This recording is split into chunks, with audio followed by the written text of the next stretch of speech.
Okay, and welcome to this week's vlog and tutorial video.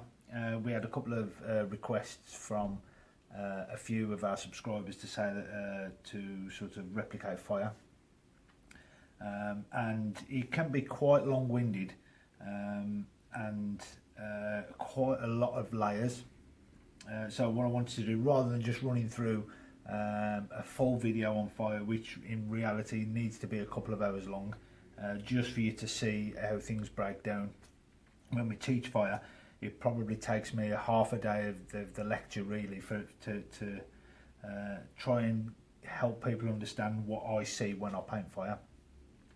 So we've done a sort of a 3-layer breakdown for it, and rather than just doing the whole sort of just flames, I thought we'd add some lettering to it.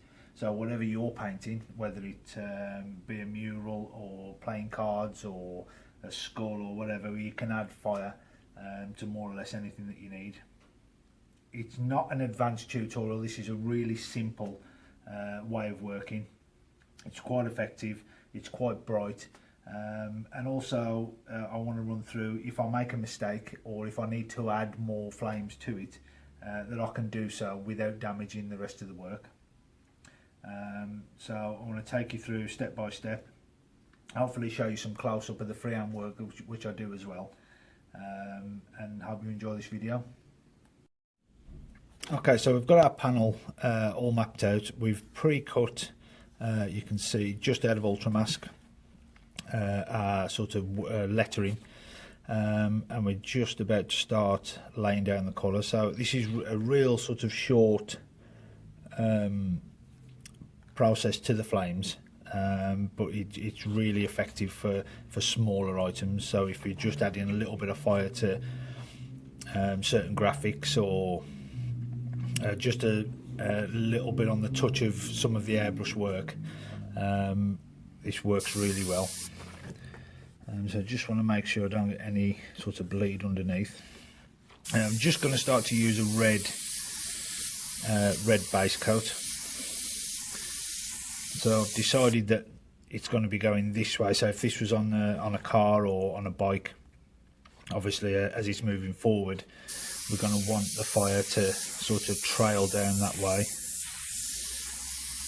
So I'm not doing being too crazy with it yet. I just want to start to map out some of the shapes before I'll get too intense with it using the shield.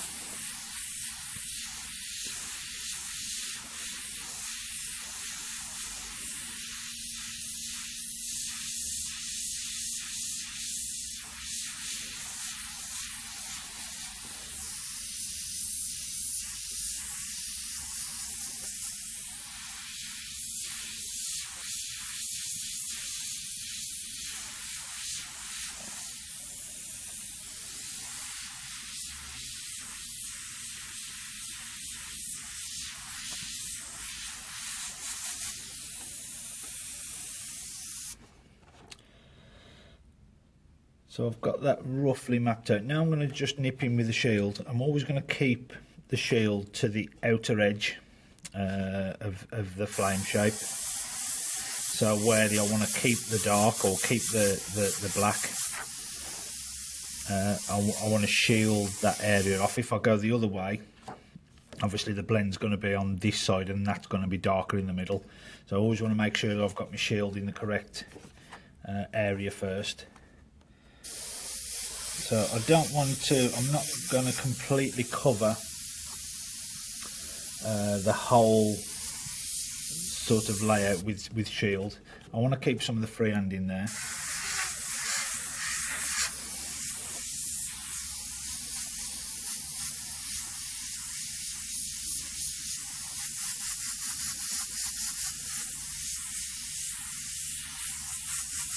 And you notice the bits inside, so it's sort of the body of the sort of flame. I'm colouring in with that base coat so it's nice and bright.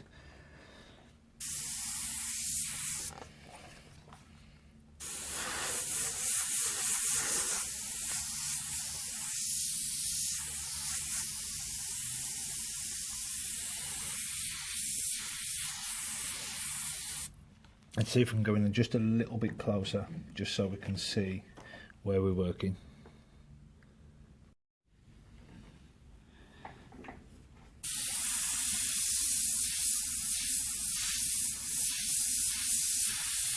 So don't be frightened to add in the freehand work. You can see just by adding this, it's all going, when I colour it in as such, it's all going to add that little bit of detail into the painting.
So the last step, before I move on from this colour, I'm just going to go all the way around the edge of the lettering, just to intensify, because when we remove the shield,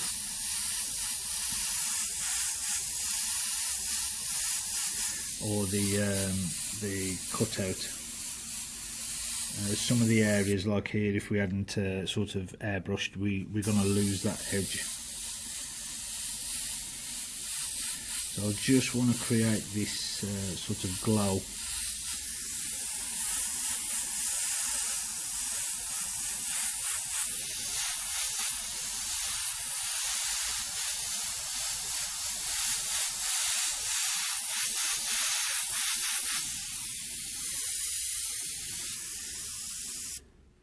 Okay, so I'm going to just clean the airbrush. So that was just a red base coat.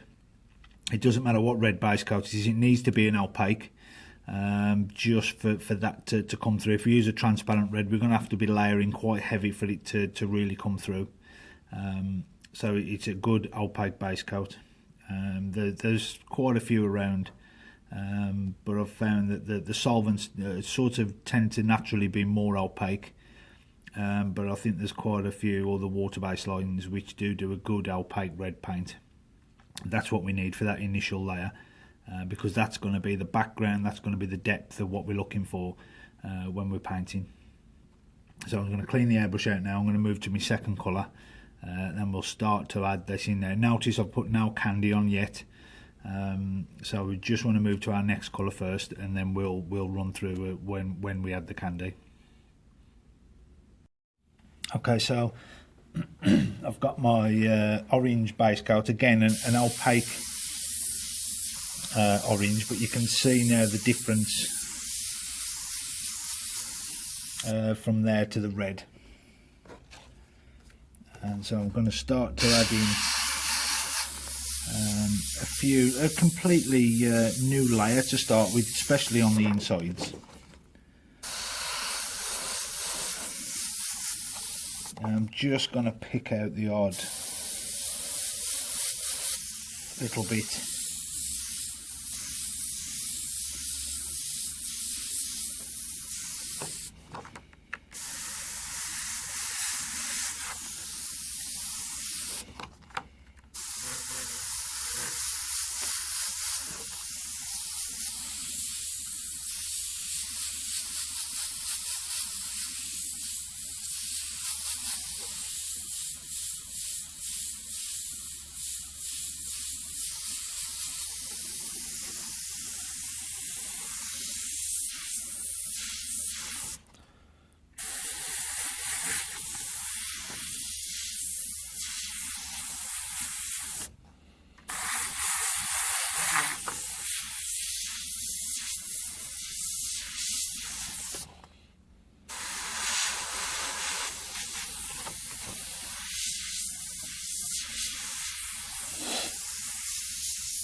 You notice with this layer there's quite a lot of freehand work, but I don't want to block too much. I can still see behind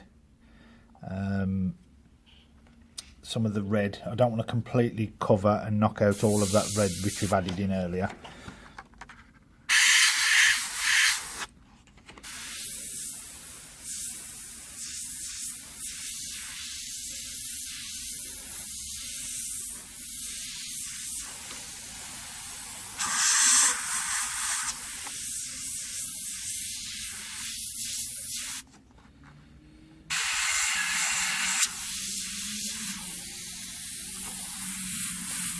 And just on some of the areas where the orange overlaps, I just want to give that little bit of glow again to the lettering.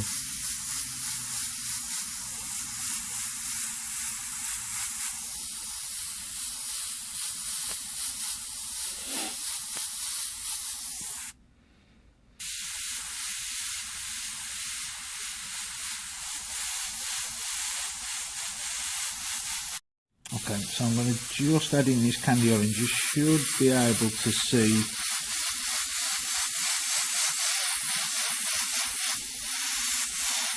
the impact that this orange has on the flame. It makes the red richer. Remember, this is only sort of a short breakdown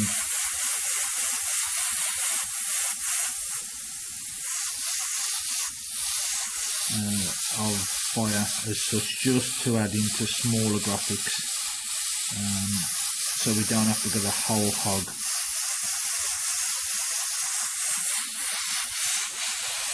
As we normally would for a complete sort of flame job.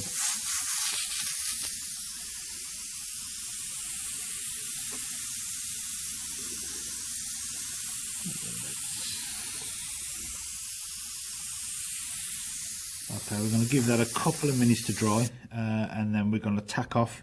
One of the important parts is to sort of make sure that the overspray from around the area, which is what can cause a lot of bleed, especially when we're going with the lighter colours, that we need to remove that.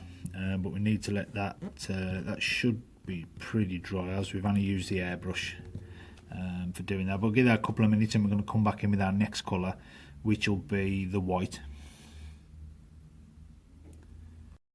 Okay, so we're all cleaned out. This is dry, it's been tacked off, and we're ready to move in with the next colour.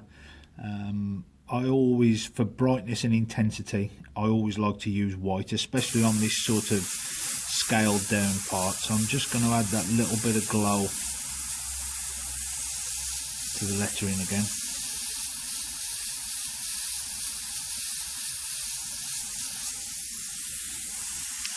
And now I just want to pick out just some of the brightest parts. So again, I don't want to get rid of all the work I've added in. This one needs a little bit more reducer.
So again, always remembering that the flames are going in this direction.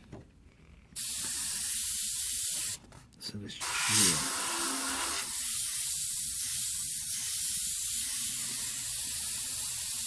just add that little bit of glow.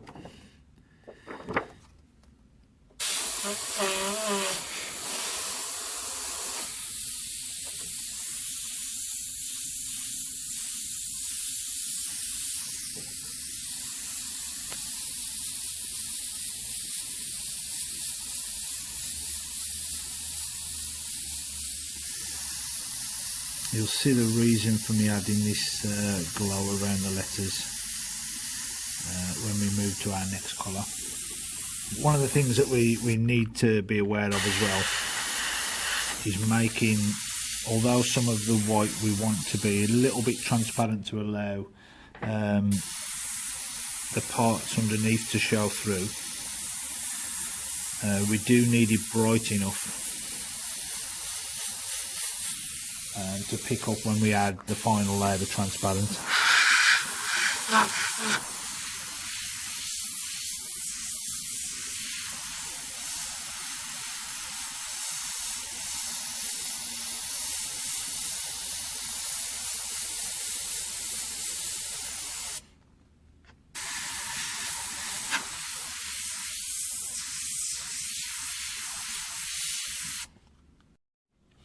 Okay, so for one of the last steps now, I'm using a transparent yellow rather than a candy.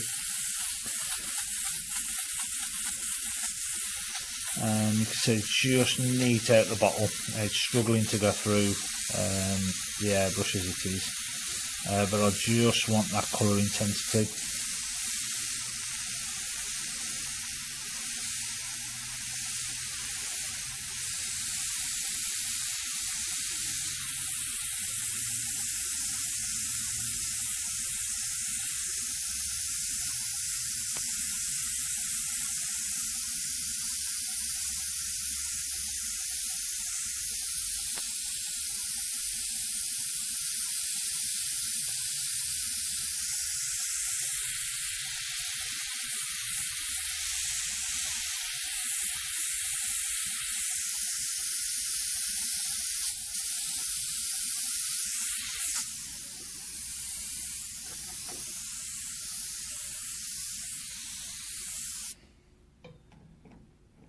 Okay, so let's just have a feel of that. Yeah, we're okay with that.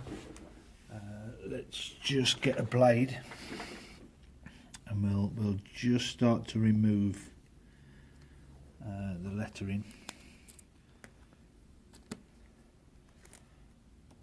And you can just see, especially around the edges there where we added those earlier colours in.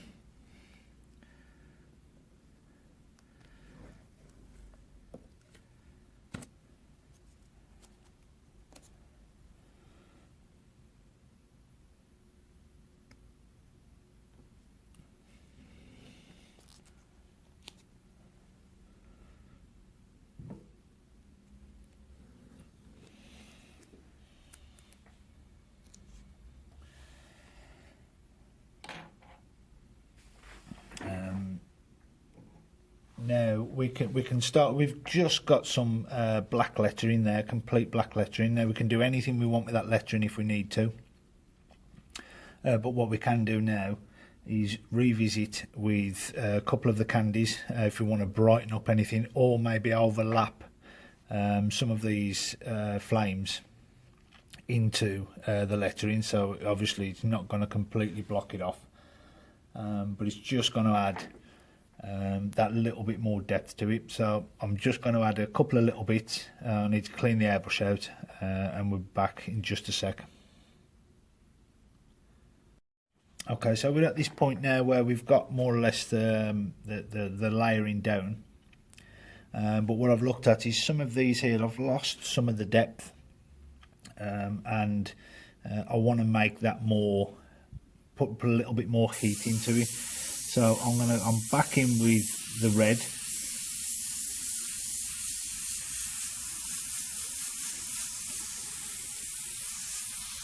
And I just want to separate some of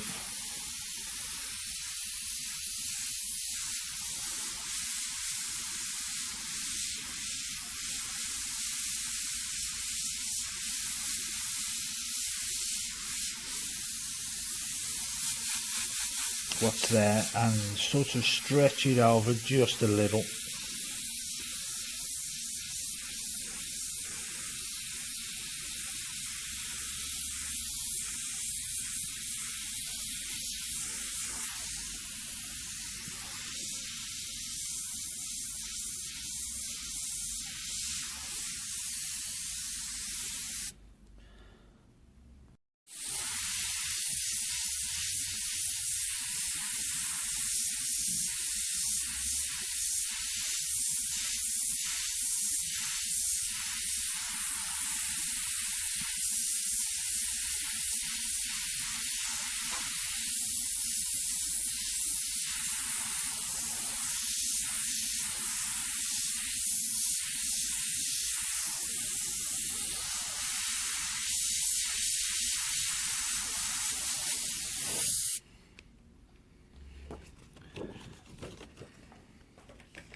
Don't be frightened to sketch with the airbrush a little bit, so we can always add some of what we've got.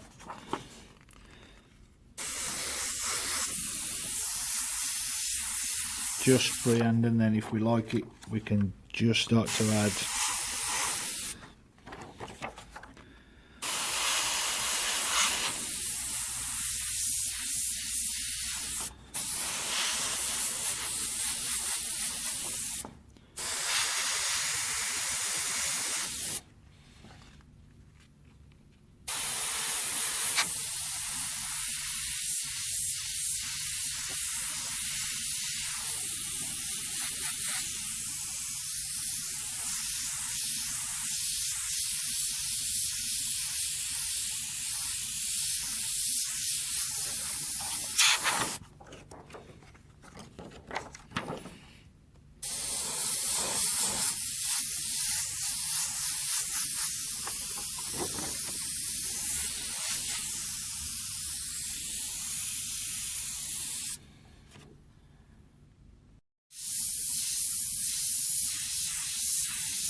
Okay, so let's have a look at overlapping some of these onto sort of lettering, just to add that little bit of extra depth. Okay, so there's a couple of parts here which I want to add in, but one of the reasons I need to, I'm still got the red in the airbrush, I'm going to keep the red in slightly, because as I sort of overlap, you'll notice when we go with just white over the black and start to add in the flames, when we put the transparent yellow over, we always get this sort of green horrible shift which tends to happen, which it looks quite disgusting, and it really, rather than looking bright yellow, it always tends to have this sort of greeny look to it, which I really don't like.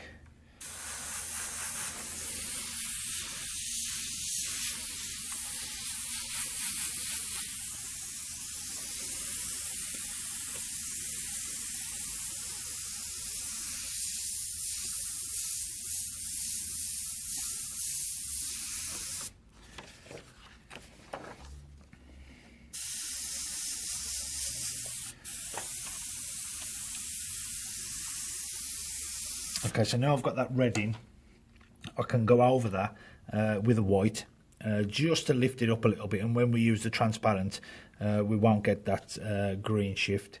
So I'm going to go back in with that first, just to brighten up these parts, and then we'll finish off by just adding a little bit of candy red and a little bit of candy orange as and where we need it.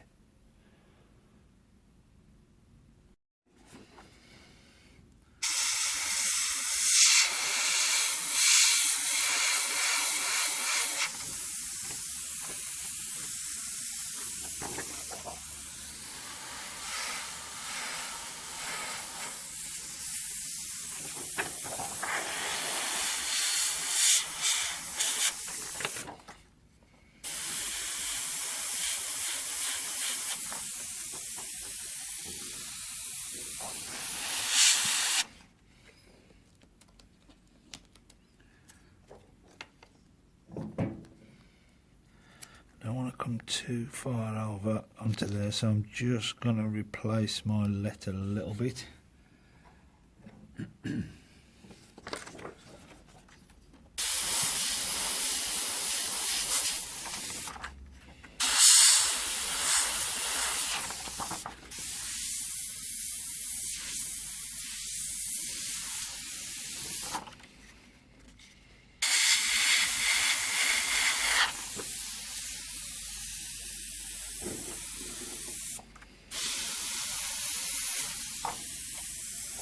Maybe just intensify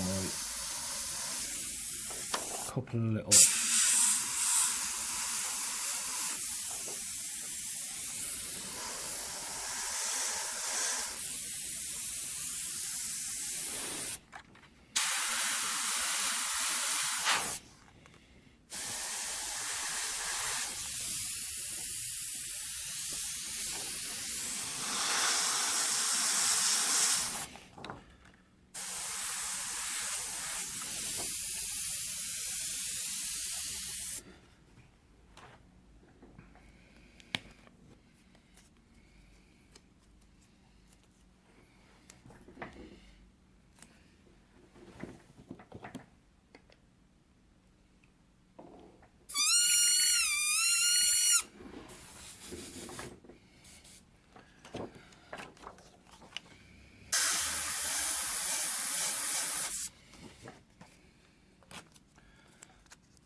So we're just going back with the yellow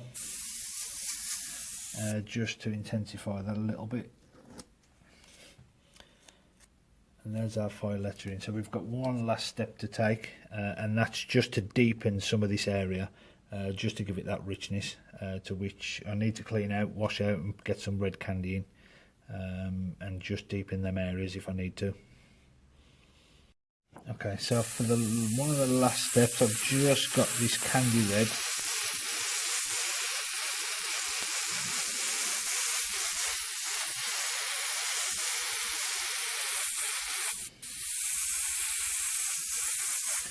I'm going to keep my shield handy because I don't want any of that sort of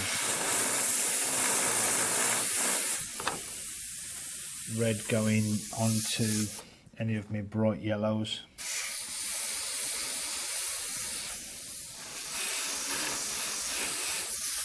I should have done this in the earlier stages, but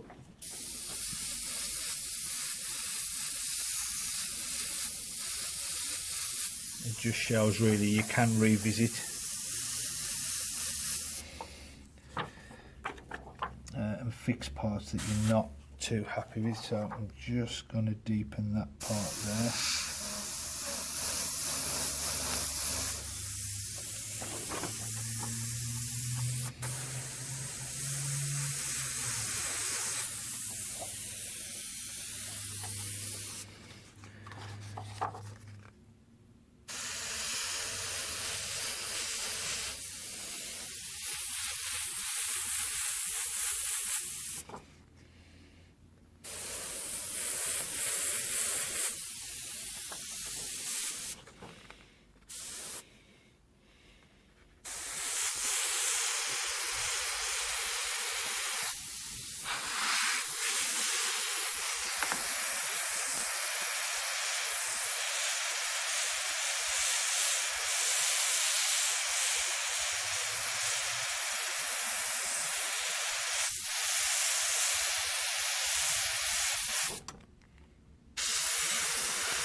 Okay, fantastic.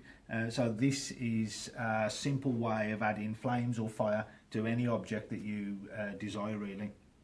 So this is not our normal full routine or full layering of what we normally do when we paint fire, but it's a really sort of stripped down basic effect we can add to more or less anything we want. If that was the side of a bonnet of a car, or maybe the lettering on the side of a petrol tank, that would work great for what we needed. So there was also a couple of things there was where I needed to add a little bit more, like up here, and stretch that out a little bit more and add that depth. It sort of worked, and I hope it's sort of giving you a little bit more of an idea about tackling a paint job like this. Don't be frightened to have a go, and if this is one of the first videos you saw from us, don't forget to click subscribe and keep up with our weekly vlog and video tutorials, to which we can add in a 15 to 30 minute video every week, adding in things that you want to paint. I don't want to sit here and sort of paint everything that I want to paint, but I want, as an Airbrush Academy, we're here to help. So if there's anything that you need and you're struggling with really getting the grasp of things, please let us know. Drop your comments in the box below, and we'll see you next week.